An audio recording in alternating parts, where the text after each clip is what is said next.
Hello and welcome to the School Safety Free Period. I'm Amanda Klinger, And I'm Dr. Amy Klinger. and we're with the Educators School Safety Network. We're a national nonprofit and we provide school safety training, technical assistance, and then every once in a while, every week or so, or whenever we remember, we have a slightly less serious, slightly less academic conversation about school safety. And this is it, the School Safety Free Period. So, what do we want to talk about today? And or items somewhat related to school safety. Well, it is a little bit less structured, a little bit less serious, and a little bit less directly related to school safety, but still important. Like today. Okay. So, not to date ourselves, but we are recording this very close to Black Friday. And this is one of the things that got me started thinking about what I wanted to talk to today. So, when you look at Black Friday, what is, what do you see the most of? Everybody wants to buy a TV, a screen. It's a screen, right? I want to buy the best Black Friday deal on a TV, a tablet, a phone, this, a that, or this. So it started me thinking about screens. And I know in one of our last episodes, we talked a little bit about the intrusion of screens into classrooms Mhm. and that sort of inadvertent creeping of that. And so then it started me thinking sort of about phones. We were working in a school not too long ago where they sort of had this policy about cell phone use, Mhm. and then they had sort of given up that ground. And actually, it was interesting that there were sort of these tangible reminders of here's the place where we put our phones so we can concentrate on what we're doing. Mhm. And then they were all empty. And so we weren't really doing that. And it started me thinking a little bit about the role of cell phone usage, which I know seems very 90s, like a 90s conversation. But there's a lot of really interesting research that's starting to emerge on it being way more impactful than we might have thought. And you talk about some of the research, even in terms of the getting hurt and the cell phone usage. I don't know if you want to speak to that at all, that study, but I think we should talk a little bit about the whole. I think maybe it's time to revisit why have we given up all this ground and just accepted the inevitable of cell phones in schools. Well, I think it's kind of interesting that, you talk about this. It feels like a very 90s, very early 2000s conversation to talk about, cell phones. I don't think it's the 90s. I think it would be like the early 2000s as a person who was in school at that time and like also remembers getting a cell phone. It would be more like in the 2000s. But I think what's really interesting is that shift from you were a school administrator, when students were just starting to bring phones to school with regularity. And Oh, yes. and I remember it vividly. my understanding of that shift was not that the educational community got together and decided these can be really powerful educational tools, so we'll utilize them. I think it just became overran. Like our defenses were overrun, and now students just have cell phones all the time. Like the cell phone as the Huns, they sort of overran the educational village. I Is mean, that what we're I saying? mean, correct me if I'm wrong, but I've never once heard this sort of story told as, well, everybody had a cell phone and we decided that they could really be utilized and we decided that the benefits outweighed the troubles. It just sort of was like, we can't stop it. So, Well, that's an so here they interesting point. are. That's an interesting point. If we're going to play the game of things you never hear or you've never heard, that would be one of them. Another thing you have never heard is, well, it's worked out fine. I love that my kids have cell phones in Right. the classroom. I don't think we've ever had anyone say that. I mean, the big I think shift it's been from sort of a grudging acceptance. Yeah, I mean, the shift from we don't have phones in our schools to we all have phones in our schools, it wasn't a choice. It was here they are. We can't do anything about it. I guess we'll stop chasing our tail trying to keep them out. I mean, the only decision was we'll stop trying to go around and around and around to keep phones out. Well, and that's a really interesting point of this idea of the theme of, well, there's nothing we can do about Yeah. it. So, I mean, think of so many other school safety sort of concerns. I mean, to what extent does that become our mantra of, well, we can't really do anything about there's so many kids in this lobby before school starts. There's not really anything we can do about it. So, I mean, and maybe that's the larger conversation is what's worth fighting for, what is worth advocating for, or really exploring. And and the cell phone technology thing I find to be very interesting because of a lot of this research that's tying it very closely to mental health issues, or at the very least anxiety Right. issues, Really negative and then outcomes the for folks. impact Yeah. on academics, which is really much more significant than anybody thought. And so I guess the question is, what is the tipping point where we stop doing what you're saying, which is sort of just allow it to just continue to encroach? Is there a tipping point where we go, wait, we Well, got to re-examine this? I think another part that probably bears discussion here is that I think the students having phones in school during the school day is sort of another unique problem, in the sense that the interests of the educators are probably not that well aligned with the interests of the parents. Because in theory, parents want students to be learning and focused, but when push comes to shove, parents, broadly speaking, are probably going to say, I want to be able to contact my student. I Yeah, think but a the parent at the same time is saying this phone, the kid doesn't can't speak to anyone. He that we can't have dinner without the phone. We can't do this. I mean, so it is an Sure, interesting sort of but double message. sure, but how many parents really have the not political will, but how many parents have the political will in their own families, in their own homes, to limit screen time of their kids? I mean, that's a thing that parents really struggle with. So you can understand why, there's that, and then there's the competing interest of, I want to be able to contact my kid. I mean, you have a whole generation of parents and school age children who have had that direct communication line with their parents their whole lives. Which is So not always positive. I'm not saying it's positive. I'm saying that that is another pain point, that Yeah. you don't have, parents aren't standing up and demanding this, or you would have seen more change. This isn't the thing that Aren't parents are standing up and demanding. demanding what? No more phones in schools. No, but I think there culturally or as a society, there is this idea that we are supposed to just deal with it because that's what is. Hmm. And then the quiet part that nobody says out loud is, but I hate it. Yeah. And so I think that I'm wondering, I guess that's my wondering is there a tipping point where people go, enough. The benefit does not outweigh or is there a way that we can have the benefits of, I know where my kid is and I can contact them or Hmm. whatever, without all of the other issues. And if we say, I need to know where my kid is because it's a safety issue, Hmm.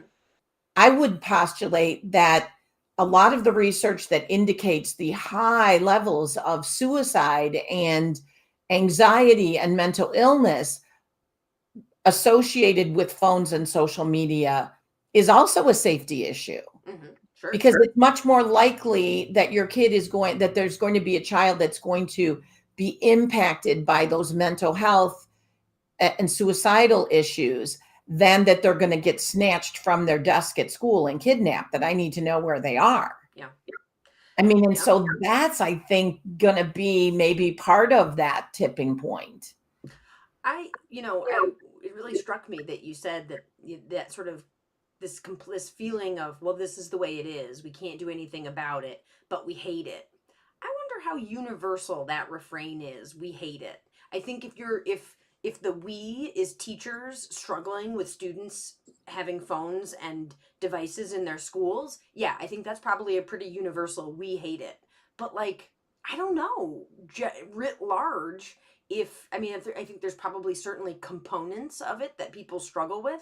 I don't know if you can Well, say let me we hate it, rephrase it because then. you have to keep in mind that you have a whole generation of people who are more closer in age to me, who have school aged kids, who don't, we hate it, don't necessarily say that, because they themselves are so embroiled and engulfed in their own Okay, so technology let me use. rephrase it and see what you think. Okay. What if it's just, this is the way it is, Hmm.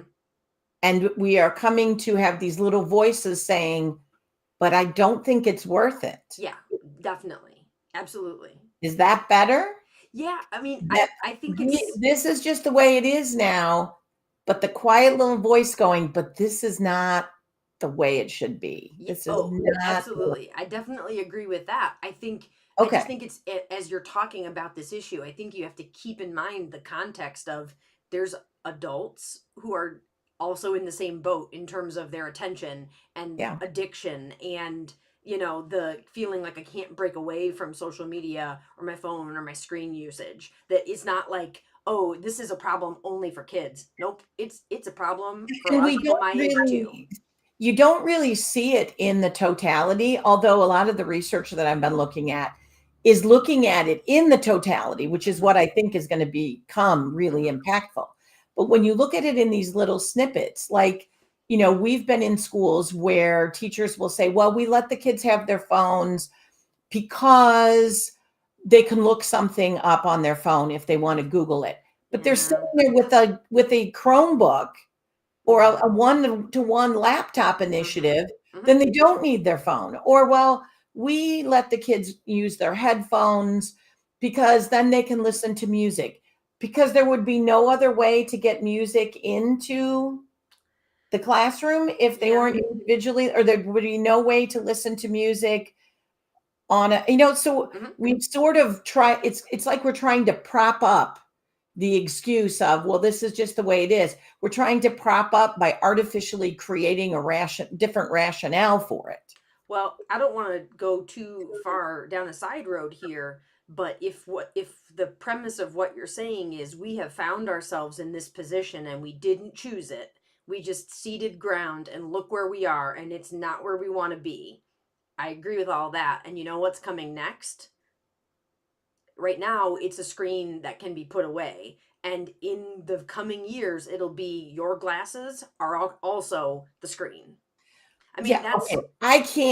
I already feel like I sound like I'm 100 as we're doing this podcast. I cannot do the what's augmented. coming in the future It, because I it's not that can't even. it's not that far in the Yeah, future. I And know. I'm even like, I'm just going like, could we even like do something with the phone that the well, 10-year-old I has? I think in terms of the concern that's already here, when you talk about the kids with the headphones, what is a headphone if not a type of augmented reality? Yeah. And we see that all the time of that the students are allowed to have headphones in or they're allowed to have one headphone in. We Yep. were at a school where the policy was so formalized that it was painted on the wall as some of the cultural norms here, only one headphone in. And I Yep. mean, that is an incredible amount of ground that we have ceded. So you are allowed to have one headphone in, one ear is totally somewhere else. You have transported yourself Yep. totally somewhere else because I would argue very strongly that headphones are a type of augmented reality. They're maybe not as impactful as the augmented reality that's coming in terms of glasses and headwear, but they already are here and they are a type of augmented reality. And I Well, and I guess to your point is those things are going to come. Those things are going to be developed. They're going to be here. The mhm, question is, what are we going to, as a society or as individual parents or as an educational community? Are we going to continue to be overrun by the barbarians, or are we going to at some point go, we need to study whether this is worth it? And I guess that's what I'm advocating for. I'm not saying that we're going to rip phones out of kids' hands and take their earphone. But I do think there needs to be some objective looking at, because I find it fascinating exactly what you're saying in the schools where you're only allowed to have one headphone and you can have your phone but only in between periods, or you can mhm, have your phone at lunch when you could be talking to your friends. You can have your phone at lunch. And so we've done all these things where we're allowing this, mhm, but we have never really studied the impact of it, because mhm, it's counterintuitive to say you should have this phone at lunch so that you don't talk to your friends and that you're isolated even more than you already were isolated before. mhm, But we've never also really looked at like what is the impact of that, and to stop making excuses for it, and to stop complaining. Well, these kids can't hardly talk. Well, these kids don't seem to want to do anything but look Mhm. at their phones. Then stop giving them their phones in school if you are complaining that all they want to do is look at their phones. Somebody has got to be a grown up in the society at some Yeah, point. I mean, I hear you say that we need to study the impact. I don't know if we need to study the impact. I think we need to figure out ways to start clawing back some of that ground. Well, I, right, but I think it's easier to claw some of that back if someone says, "Wait a minute, you mean this device I'm giving my 10-year-old? Research indicates when I give this to my 10-year-old, he is going to be 20 times at risk for suicidal ideation than if he didn't have this device all the time." I mean, that's what I'm talking about, mm, studying the impact so that as a parent, think of all the things that we have eventually said, you know what? It's not a good idea to give red dye number 2 to kids. You mhm, know what? It's not a good idea to whatever to kids. mhm, Over time we have studied things that we've went, that's not what we intended. mhm, I think that's the approach we need to start taking towards all these screens. That is not the approach that we intended mhm. because we go into schools where no one is talking to the kids. The rate of direct instruction in schools is quite low in many places, which why is that a safety concern? Because there's no relationships, there's no interaction, there's all those climate and culture things. But then, as you pointed out, there's the safety concerns of I'm looking at a screen as I walk in front of a car. I've got my headphones on so I cannot hear Mhm. the emergency instructions, Yeah, et cetera, et cetera. yeah. So what's the question? Because I feel like this is just like, yep, it is real depressing. Yes, agreed. Well, I think that the part of what I've been looking at in some of these things is the idea of like what it can, maybe one individual, me saying my kid's not getting a phone Mhm, is maybe a losing battle. But what if we more culturally or societally started to look at that? That's why I think education plays kind of a pivotal role because we could, as an educational collective, say, we have discovered that this is really detrimental and we are trying to recoup or we're trying to recoup some losses or we're trying to change that dynamic. So I think we could as an educational community begin to experiment with removing some of these devices and trying to minimize the impact. But I go back to the research and the study is we really need to think about it. But when you're sitting in your classroom going, well, it doesn't matter whether I think these phones are a good idea because they're here. mhm. I think maybe, if we started to see, to have a little bit more of a conversation about what's the impact and what are some ways we can start to move some of that back. Tell the story about when we were in a vocational school. That's the one that I think gives me a lot of hope. Right. We were in a vocational school, high school, and they had learning labs. So they had a culinary lab, and they had an auto body lab, and they had an engine repair lab. And all of the labs, so the students are doing stuff. They are like physically doing stuff, learning. They also have like little classrooms attached to the labs. And we were walking through the classrooms, and all of the classrooms had like cell phones sitting there. And so I Laying asked, on the kids, like laying where their backpack was. right. So they set down their backpack and their coat and their phone. Yep. And I asked some of the instructors, like, oh, they must not be allowed to have their cell phones. And that's why they've left them all in these classroom areas. And they say, oh, no, they're allowed to have phones. They're just distracting. And so they just leave them because they're doing stuff here in the labs. And I was like dumbfounded by the notion that you had teens who were voluntarily separating themselves from their phones, and it was because they were engaged in activities that they thought were so interesting and important and impactful that they didn't want to be distracted by their devices. And so I think that's probably the easiest way if we're trying to, if the discussion is how do we claw back some of the ground we've lost, that's the way. Now how do you by do?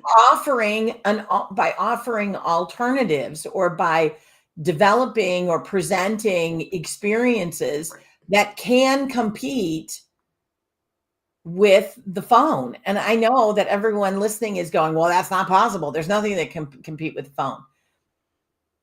but we saw it. I mean, We it's a saw we it's and a we see that with kids. If yeah. you little kids who want to look at the phone and then all of a sudden you go, let's run, and we're running together or we're playing, climbing the playground equipment. It can be done, but it's going to be hard. Yeah, I'm not saying that that's easy. I'm certainly not saying that that's an easy thing. And of course, well, teachers should just do that. But that's the way out. I mean, that's the path forward. Is that what we're doing here? Whether that's social interactions at lunch, whether that's instruction, whether that's experiential learning, whatever it is, that the thing that's here in front of me is so compelling that I don't want to be distracted by my device. And I get it that it's tough, and I have to go back again to, this is not just kids. I would, we're going to Disney World next week, and what are we going to see there? A lot of people behind their devices. You're in an incredibly interesting, different something that is so different than your normal reality. We are pretending that we are in a castle. We are pretending we are in space, and look how interesting. And there's going to be a lot of people behind their screens. Well, And there's also so going to be a lot of screens in general, but yes, that is a and, really and good so point. I get it that that's tough, and that we have this shift has happened. We didn't choose it, but the shift has happened. We've been overrun, and how do we claw our way back in our Well, personal lives, in our schools? but also think about the irony of how many schools right now have mission statements about 21st century learners. We're going Mm-hmm. to build 21st century. Maybe the 21st century learner is someone who can function and survive and thrive without the 21st century technology. Maybe the Yep. 21st century skill is now having a conversation, Mm-hmm. being interactive, developing interests that Mm-hmm. are not electronic. I mean, Yep. maybe that's the new 21st century skill. I would agree. I would certainly agree. Well, this was incredibly bleak. Do you? I don't think it's bleak. I think it is Oof. empowering to go, yes, we don't have to accept it. It does not have to be this way. Well, that's okay. That's true. If you frame it that way, that is a little bit less bleak. Yes. Yes, Mr. Orwell. I think that there is or no, you'd be more H.G. Wells, perhaps. I don't know. But no, I think it is much more that if you don't have this conversation, if you just go, boy, I wish we didn't have it, but this is the way it is. I mean, that is not the human nature is to aspire to do better. Yeah. Well, I think for me, the part that can potentially be hopeful is your discussion about collective action, because Yeah.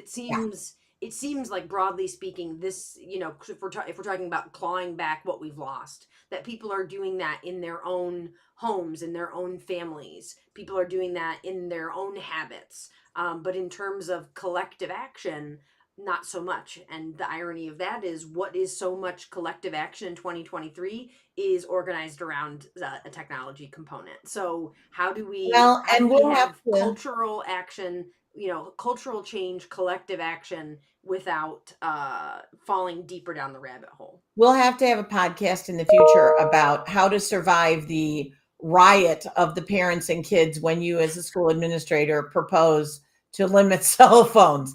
That'll be another episode, so stay tuned. Yeah. Yeah. Well, thank you so much.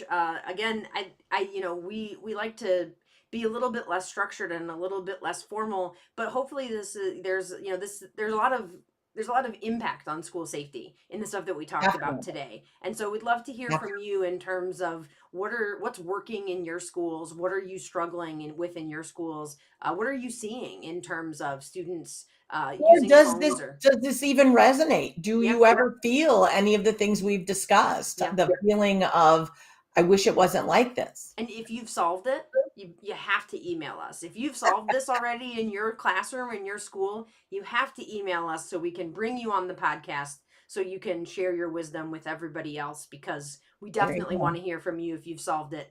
But even if not, you can always shoot us an email, info@eschoolsafety.org.